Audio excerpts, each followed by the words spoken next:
They give him so much respect. He's going! Jensen's going in! Oh, he actually gets in medios with the smite down on Elder. Smite picked up there by Smite. Scare doesn't even need the smite, and the fight is on. Barely a moment of time. Oh my gosh, just getting takes one down. Blocks the shot. Dark is amazing.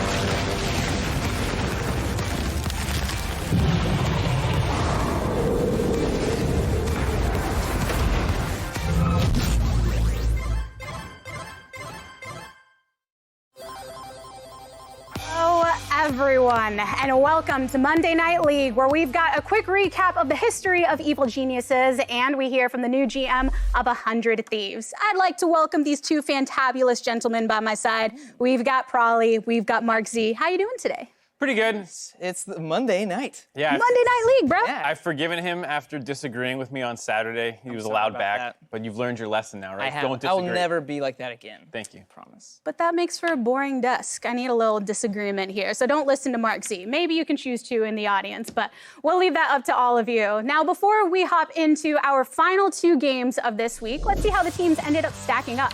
So Cloud9, Dignitas, and FlyQuest end the first week of action at 2-0. Everybody else kind of in the middle, starting to get that 1-1 action, with the remainder finishing off in 0-2.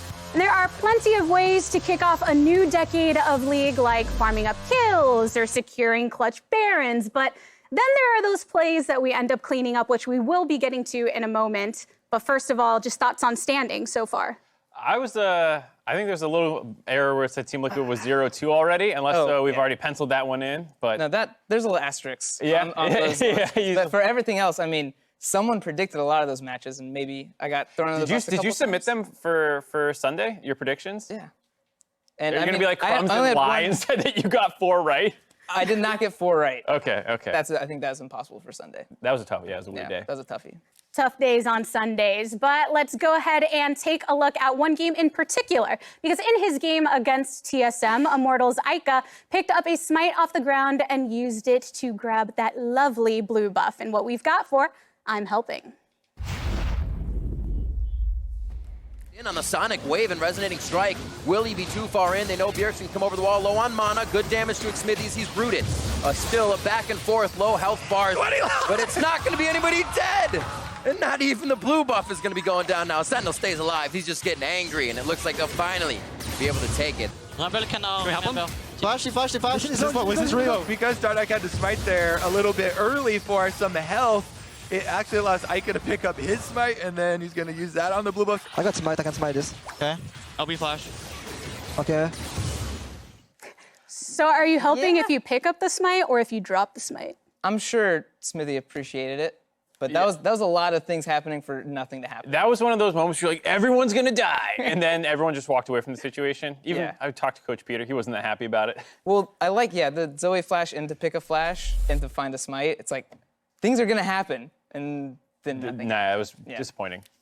Disappointing moment at that time around, but we will be rounding out this week with our 2 matchups of the day. And first up, it will be Evil Geniuses returning to the stage as they challenge 100 Thieves.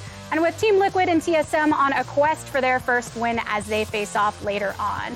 But looking at that, with Game 2, we've got 2 powerhouses looking to bounce back from disappointing starts to the split. And for Team Liquid, it's all on the jungle substitutions, or are there other factors that are going on? I think that first game, like the big moment that broke it open, you can probably put mostly on Surenfire. That's a situation where he got picked off, and most professional Jarvans will just EQ out right away after having a lot of experience. For like, I'm hitting a pink ward, someone's probably gonna try and kill me. Yeah, I think he doesn't.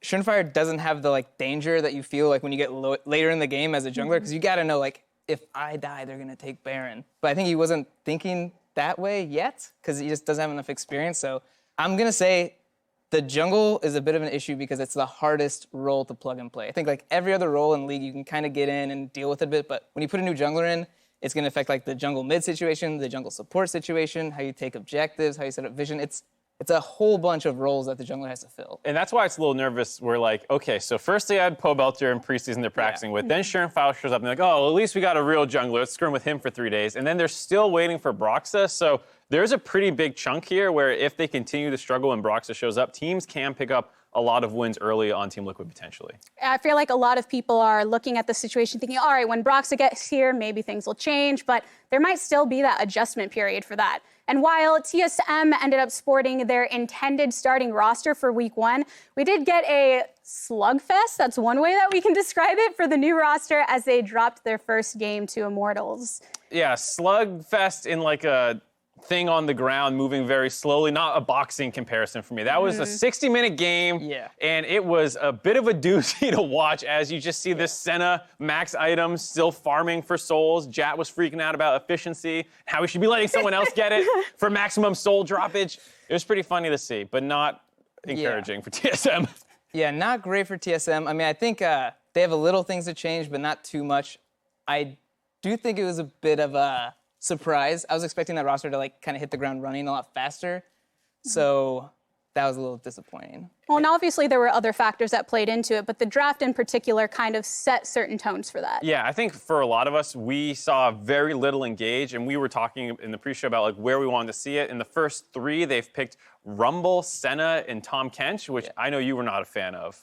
No, I mean, I think Rumble needs a bit of help. You need to do something. And especially if you have Senna, Tom Kench, and Rumble as your first 3 picks, there's not like a jungler mid combination that can fulfill all the roles you need, because you need some kind of engage, some kind of like tankiness. And right now, like tank jungles aren't that popular right now. You can't really just like pick a Sejuani and insert it. Yeah, the only thing I saw was once you saw the Ezreal locked in for the 4th position, you have to take Jarvan, I think, which I know a lot of people don't really like playing Jarvan in Ezreal just because it feels like you're never going to land the EQ, but you need something to help the Rumble out and the rest of your team. So they were already in such a deficit, it felt like, in the draft. Yeah, I mean, their draft allowed them to succeed in a way where they had like maybe one chance to really close this game, but usually you want a draft where you have a lot more options, you have a lot more chances if something fails, especially in the first week. And regardless of the draft, even though TSM were doing very well in the beginning, it felt like there were specific moments within that game where things started to turn sour and get to that slugfest. Yeah, I mean, we saw that blue buff invade when you're playing this kind of like high priority early game style. You have to actually get kills in that situation. And then later, when they had this insane flank, everyone was low on the enemy team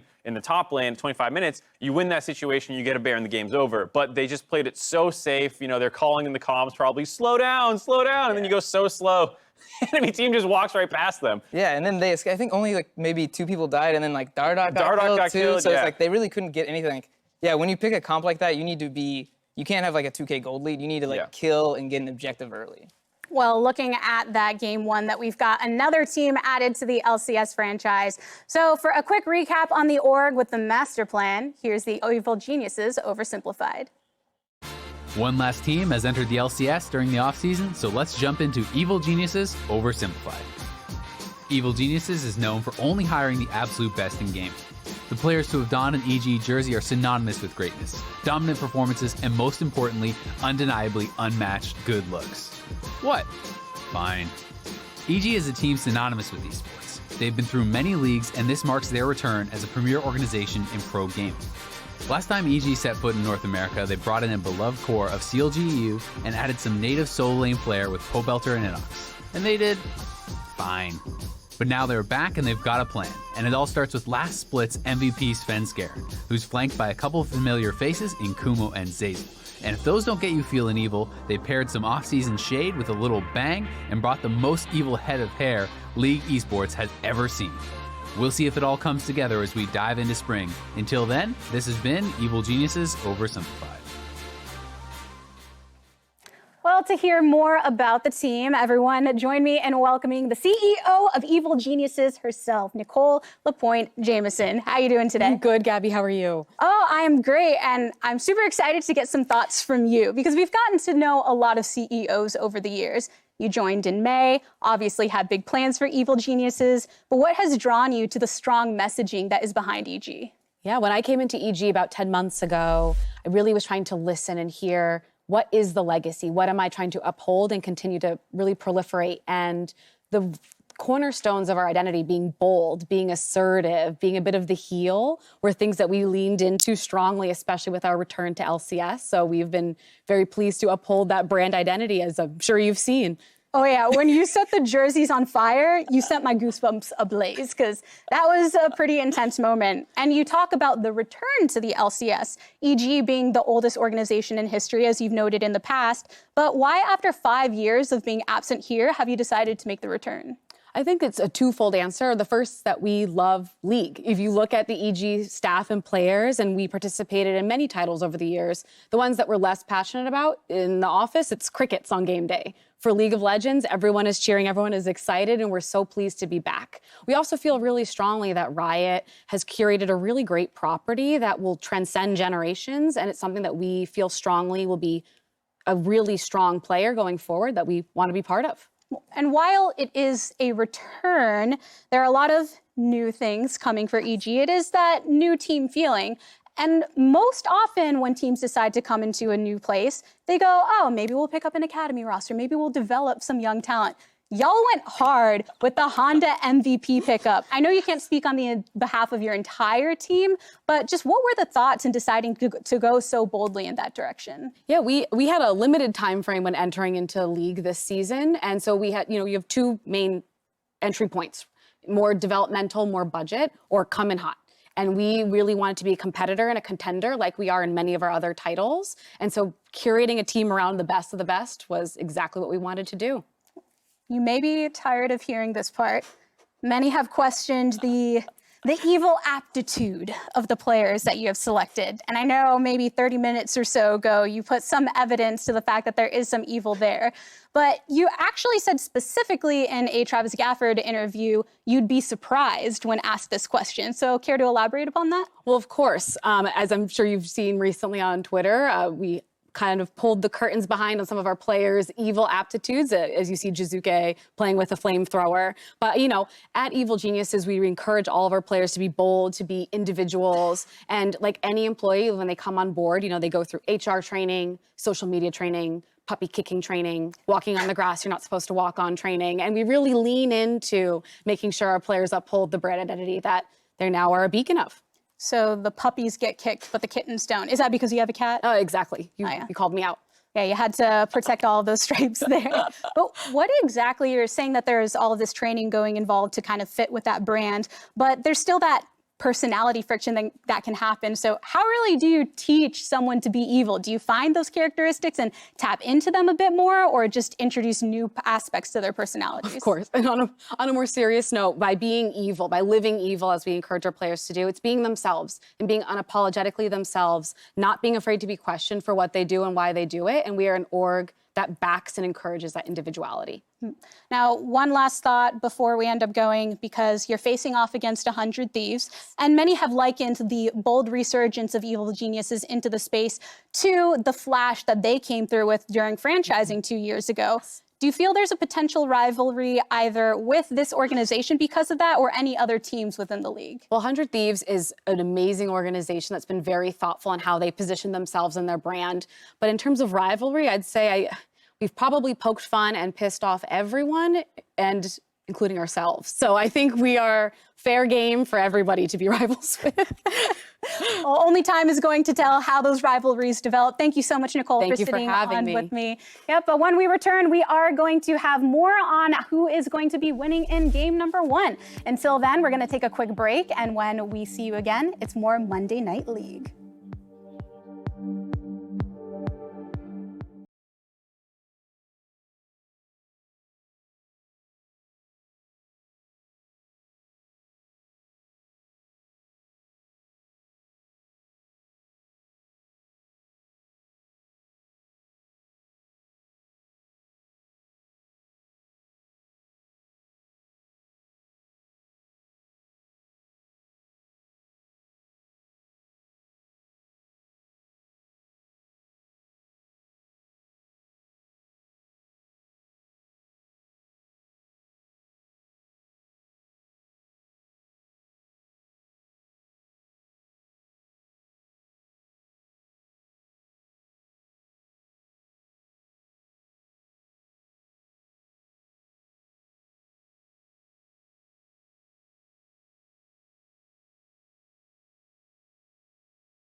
Welcome back to Monday Night League. Ahead of Game 1, let's hear from the new 100 Thieves general manager Papa Smithy on his plans for the squad.